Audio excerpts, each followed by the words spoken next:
السلام علیکم ورحمۃ اللہ وبرکاتہ۔ بسم اللہ الرحمن الرحیم، اعوذ باللہ من الشیطان الرجیم، بسم اللہ الرحمن الرحیم۔ عقیدے پر جو بات ہو رہی تھی، اس کے تیسرے ایپیسوڈ اور تیسرے حصے میں ہم آپ سے مخاطب ہیں۔ اس سے پہلے ہم نے دو حصے میں دو باتیں کی۔ پہلے حصے میں تو ہم نے جو عقیدہ ورڈ تھا اور ایمان، اس کے بارے میں بتایا کہ یہ آیا کہاں سے ہے، اس کے معنی کیا ہیں، اور اس میں اسلام میں عقیدے کی اہمیت کیا ہے، عقیدہ ایکچول میں ہوتا کیا ہے، اور جو قرآن و حدیث کے اندر جو الفاظ عقیدے کے لیے یوز کیے گئے ہیں وہ ایمان کیا ہے، اس کی تفصیل جانا۔ پھر یہ بھی جانا کہ انسان کے لیے، ایک مسلمان کے لیے یہ جاننا ضروری کیوں ہے، اور اس پر ایمان اتنا مضبوط ہونا کیوں ضروری ہے، یہ بات کی۔ اس کے بعد دوسرے حصے میں ہم نے تفصیلی طور پر عقیدے کے سورسز پہ بات کی، اور یہ بتایا کہ عقیدے کا سورس وہ قرآن پاک کی آیات اور اللہ کے رسول صلی اللہ علیہ وسلم، حضرت محمد مصطفیٰ صلی اللہ علیہ وسلم کی صحیح احادیث ہے۔ اس کے بعد جو ایک بہت بیسک سورس، جو سب سے امپورٹنٹ سورس، جس کو وہ پورے اہل سنت والجماعت سب سے اہم سورس عقیدے کا اور ایمان کا اور اسلام کی بنیاد کا مانتے ہیں، وہ حدیث جبرائیل، جو کہ بخاری شریف اور مسلم شریف دونوں کی حدیث ہے، متفق علیہ حدیث ہے۔ اس کو ہم نے پوری معنی کے ساتھ سمجھا اور اس کے امپورٹنس کو بھی جانا اور پوری حدیث کو جانا۔ اب ہم اس سے آگے بڑھتے ہیں، اور وہ جو حدیث جبرائیل میں جو 3 سوال کیے گئے تھے، اسلام، ایمان اور احسان، اس میں ایمان کا جو جواب دیا گیا تھا، اس کو ایک کوڈیفائی کر کے اور ایک ایسے جملے کے اندر، لفظ کے اندر بات کرنے کی کسی اہل علم نے اس کو بنایا ہے، جو کہ جس میں ساری چیزیں انکمپاس، یعنی اس کے اندر آ بھی جاتی ہیں، اور ایک ایمان والے کا جو بچہ بچپن میں جیسے ہی بڑا ہوتا ہے، اور اس کو جو اس کے ماں باپ ہوتے ہیں، وہ اس کے ایمان کی فکر کرتے ہیں، اور اس فکر کے تحت اس کو کچھ جملے یاد کرائے جاتے ہیں، وہ بہت اہم ہیں۔ ایک چیز اور عرض کر دوں، یہ کوئی، جیسا کہ ہم نے دیکھا کہ حدیث جبرائیل میں یہ اللہ پر اور فرشتوں پر اور کتابوں پر، ان سب پر ایمان لانے کی بات تھی، لیکن یہ الگ سے جو ایمان مفصل یا ایمان مجمل کو کوڈیفائی کیا گیا ہے، یہ کوئی الگ سے کوئی حدیث کا پارٹ نہیں ہے، یہ صرف سمجھنے کے لیے، آسانی کے لیے، اور ایک ایمان والے کا ایک بچہ جیسے ہی بچہ بڑا ہوتا ہے، اور ہر ایمان والے کو اور مسلمان ماں باپ کو چاہیے جیسے اس کے بیٹے بیٹیاں وہ بڑی ہو رہے ہوں، اور کوئی بھی مسلمان کا بچہ بڑا ہو رہا، تو اس کے بارے میں اس کی فکر کیا جائے کہ اس کو وہ ایمان کی باتوں کو بتا دیا جائے۔ اس لیے جو سمجھدار لوگ ہوتے ہیں، وہ بچپن میں ہی بچوں کو یاد کرا دیتے ہیں، مدرسوں کے اندر بھی اس کو یاد کرایا جاتا ہے۔ تو یہ بہت ضروری محسوس ہوتا ہے کہ یہ جو ایمان مفصل اور ایمان مجمل ہے، اس کو بیان کر دیا جائے، چونکہ آگے انہی کی تفصیلات ہے۔ جو اہل سنت والجماعت کا تفصیلی عقیدہ ہے، وہ یہی ہے کہ جیسے ایمان لایا اللہ پر، تو وہ کیا کیا چیزیں ہیں جس کو اللہ پاک نے قرآن پاک میں اور اور اللہ کے رسول صلی اللہ علیہ وسلم نے اپنے پیارے حدیث کے اندر اس کے ایکسپلینیشن میں کہی ہے، وہی چیز اہل سنت والجماعت کا عقیدہ بن جاتا ہے۔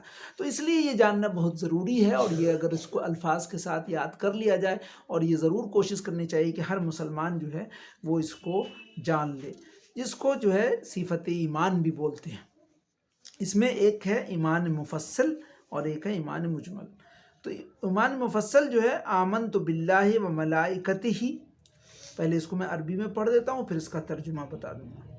آمنت باللہ و ملائکتہ و کتبہ و رسلہ والیوم الآخر والقدر خیرہ و شرہ من اللہ تعالی والبعث بعد الموت۔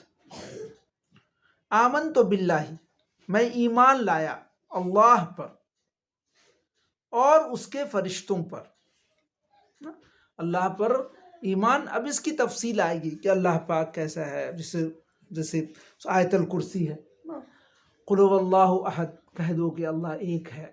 تو اس طرح کی چیزیں اس کی تفصیل میں آئیں گی، جو قرآن پاک کی آیات سے، احادیث سے وہ نکلے گی، جو اگلی سیریز ہوگی، جس میں جب ہم اہل سنت والجماعت کا تفصیلی عقیدہ بات کی جائے گی، وہاں یہ چیز بیان جائے گی۔ اسی طرح ملائکتہ، فرشتوں، 4 بڑے فرشتے ہیں، مقرب ترین فرشتے، پھر اس کے بعد فرشتے بہت بڑے، ان کی تفصیل۔ وہ کتب ہی، اللہ کی طرف سے بھیجی ہوئی کتابیں، کون کون سی کتابیں ہیں، صحیفے ہیں، ان سب کے بارے میں، ان پر ایمان لانا۔ تو اس کے فرشتوں پر اور اس کی کتابوں پر، وہ رسول ہی، اور اس کے رسولوں پر، اللہ کے رسول صلی اللہ علیہ وسلم حضرت محمد مصطفیٰ صلی اللہ علیہ وسلم آخری نبی تھے. اس سے پہلے آدم علیہ السلام سے لے کر کے اور نوح علیہ السلام اور شیس علیہ السلام اور ابراہیم علیہ السلام اور زکریہ علیہ السلام اور جو بہت سارے جو ہے وہ انبیاء علیہ السلام جو ہے، یعقوب علیہ السلام، اسحاق علیہ السلام، حضرت موسیٰ علیہ السلام، حضرت عیسیٰ علیہ السلام، ان سب کے بارے میں جو ہے وہ ان سب پر ایمان لانا مسلمانوں کے لیے ضروری ہے. چوتھی جو چیز ہے، اللہ، فرشتے، کتاب اور رسولوں کے بعد جو چوتھی چیز ہے والیوم الآخر، یعنی آخرت کے دن پر، کہ مرنے کے بعد قیامت کا ایک دن آنا ہے جہاں سارے بندوں کا، آدم علیہ السلام سے لے کر کے اور آخری بندہ جو آیا ان سب کو حساب دینا ہے. اپنا جیسا ایمان و اعمال لے کر کے حاضر ہوگا، اسی حساب سے اس کو ہمیشہ ہمیش کی جنت یا ہمیشہ ہمیش کی جہنم کا فیصلہ ہوگا. اس پر ایمان لانا بالکل ضروری ہے. والقدر خیرہ و شرہ، اور اچھی اور بری تقدیر پر. یہ ایمان کا پارٹ ہے، ایمان کا حصہ ہے کہ جو کچھ ہوتا ہے اللہ سے ہوتا ہے، صرف اللہ کے کرنے سے ہوتا ہے، اور اللہ تعالیٰ نے ان چیزوں کو تقدیر میں لکھ دیا. جو بھلائی اور خیر ہمیں آنی تھی وہ ہم سے رک نہیں سکتی تھی، ٹل نہیں سکتی تھی، اور خدا نخواستہ جو مصیبت اور جو پریشانی آنی تھی وہ آ کر کے رہی. اس بات پر یقین اور اس بات پر ایمان جو ہے وہ ایک مسلمان کے لیے بہت ضروری ہے. اس لیے جو ہے یہاں تک فرمایا گیا ہے، اللہ تعالیٰ فرماتے ہیں کہ زمانے کو برا مت کہو، میں خود زمانہ ہوں. انسان کو کسی وقت کو ارے ٹائم خراب ہے اور ایسا نہیں، بلکہ جو ہونا تھا، جو خیر آنی تھی وہ آ کر کے رہے گی، جو شر آنی تھی وہ آ کر کے رہے گی. تقدیر میں جتنا کھانا پانی دانا جو چیزیں لکھی ہوئی ہیں، جو آرام لکھا ہوا وہ بھی ملے گی، اور خدا نخواستہ جو مقدرات میں جو تکلیف ہیں وہ بھی ملنے والی ہے.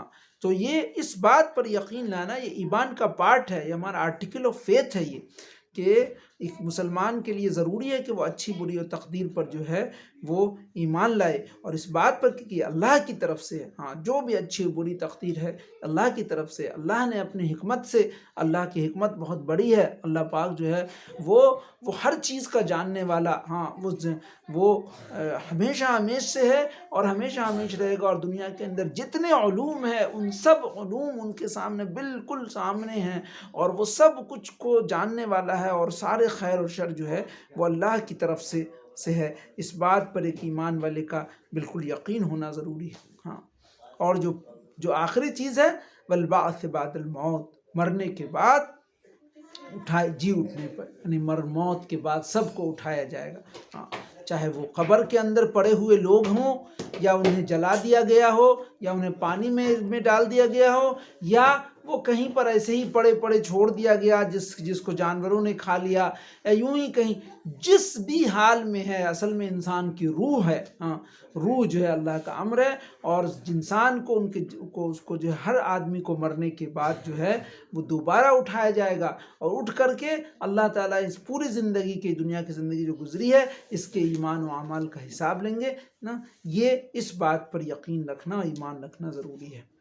تو یہ اللہ پر، اس کے فرشتوں پر، اس کی کتابوں پر، اس کے رسولوں پر، قیامت کے دن پر، اچھی بری و تقدیر یہ کہ وہ اللہ کی طرف سے ہے، اور مرنے کے بعد دوبارہ زندہ ہونے پر. اگر کچھ لوگ جو ہے اس میں سے قیامت کے دن اور مرنے کے بعد زندہ ہونے کو، ان دونوں کو اگر ایک کر دیجئے تو پورے 6 ہو جائیں گے، اور یہ دونوں الگ الگ ہیں تو یہ 7 ہو گئے. 6 7 اور یہ نمبرز وغیرہ امپورٹنٹ نہیں ہے. امپورٹنٹ بات یہ ہے کہ ان باتوں پر ایمان لانا ایک ایمان والے کے لیے جو ہے وہ بالکل ایک مسلمان کے لیے بالکل ضروری ہے، اور اس پر جو ہے بہت مضبوطی ہو گئے، اس میں کوئی شک نہ ہو. مرنے کے بعد دوبارہ زندہ ہونے پر اللہ معاف کرے کوئی شک نہیں ہو. جو شک میں پڑ گیا، یہ تو ایمان کے بارے میں جیسے پہلے حصے میں بتایا گیا کہ ایمان نام ہی ہے ایک مضبوط چیز کا، ایک بندھے ہوئے چیز کا.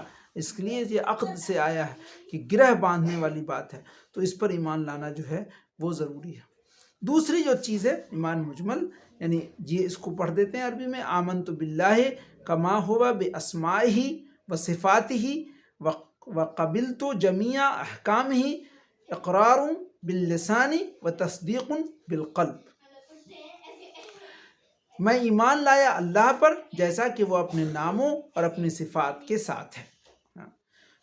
یہ جمیع احکام ہی تک بھی لوگ پڑھتے ہیں. ہاں، آمنت باللہ کما ہوا باسماءہ و صفاتہ وقبلت جمیع احکامہ، اور پورا جو ہے اقرار باللسان و تصدیق بالقلب، یہ بھی پڑھ سکتے.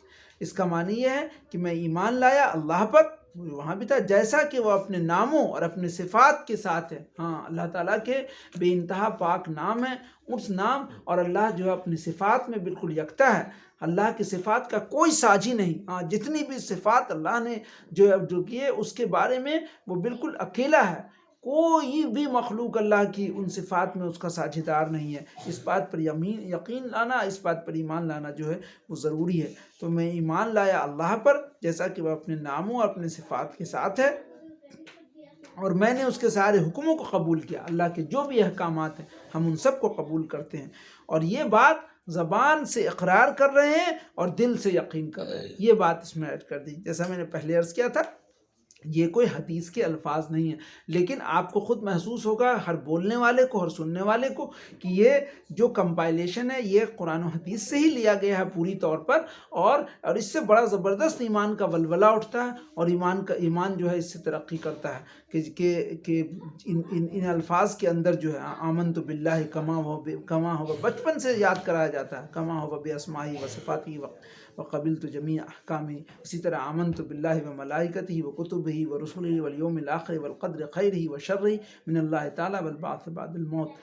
اللہ تعالیٰ جو ہے وہ اللہ پاک کی نعمتوں میں سب سے بڑی نعمت یہ ہے کہ اللہ پاک ایمان کی دولت عطا فرمائے، اس پر مضبوطی عطا فرمائے، اس کا یقین عطا فرمائے، اور مرنے بعد کی ہمیشہ کی زندگی کے اندر جو ہے وہ اللہ پاک جو ہے وہ کامیاب کر دے. اللہ تعالیٰ سے دعا ہے کہ اللہ تعالیٰ ہم سب کو صحیح ایمان، صحیح عقیدے کے ساتھ جو ہے دنیا میں رکھے، اور اسی صحیح ایمان اور صحیح عقیدے اور صحیح اعمال کے ساتھ جو ہے وہ اللہ تعالیٰ جو ہے وہ موت دے. اور کہا جاتا ہے کہ آدمی جس حال میں موت ہوتی ہے اسی حال میں جو ہے وہ اٹھایا جاتا ہے، اور جس حال میں زندگی گزارتا ہے اسی حال میں اس کی موت ہوتی ہے. اللہ پاک ہم سب کے ایمان و عمل کو جو ہے قبول فرمائے، اور ان تمام اعمال کی توفیق عطا فرمائے جو اللہ تعالیٰ کو پسند ہے اور اس کے پیارے رسول حضرت محمد مصطفیٰ صلی اللہ علیہ وسلم کو پسند ہے. جزاک اللہ خیر.